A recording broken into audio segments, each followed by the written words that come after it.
لأنها وصفة اقتصادية بصدر دجاج واحد رح أعمل طبق بيكفي 5 أشخاص والشي ببيض الوجه وطيب، وأكيد في بدائل عن كل شي غالي. تابعوا معي أحبابي تركات كتير مهمة لتحضير هيك نوع من الأطباق. بالبداية صدر دجاج واحد قطعته، ضفت له البصل والثوم والبهارات من كاري، بابريكا، بهار دجاج وزنجبيل رشة بسيطة لأنها كتير بتعطي حدية، زيت نباتي وملح. تبلتهم مع بعضهم كلهم سوا وغطيتهم وحطيتهم بالبراد ساعة أو ساعتين حسب ما أنت عندك وقت.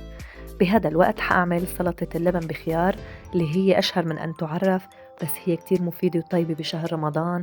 خيار، توم، نعناع يابس، ملح، طبعا بالإضافة للبن الزبادي. أما البديل عن القلوبات فأنا هون عندي خبز مقلي رح أطحنه بشكل جيد لحتى يصير ناعم، وفينا نبهره أو نملحه حسب أنت ما بتحبي. الرز حبة طويلة، أنا بحب بعد ما أغسل الرز وأنقعه حط له البهارات نفسها اللي ضفتها للدجاج، بس أضفت بهار البرياني لحتى يتشرب الرز النكهات. وبطنجرة حطيت سمنة وزيت نباتي وأضفت الدجاج المتبل. وبعد ما استوى بعد ما استوى بشكل جيد رح صفي الرز من المي والبهار مثل ما انتم شايفين بالصورة، ورح أضيفه للدجاج وقلبه تقليبتين لحتى هيك ياخد القلية بشكل جيد.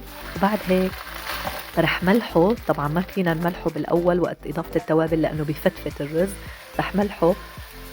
وانتبهوا لأنه ضفت المي بدون إضافة الرواسب من البهارات، وبعد هيك غطيت عليه على نار خفيفة. إن شاء الله على الصحة وهنا. ما تنسوا أحبابي إذا حبيتوا تعملوا لايك وشير واشتراك. باي.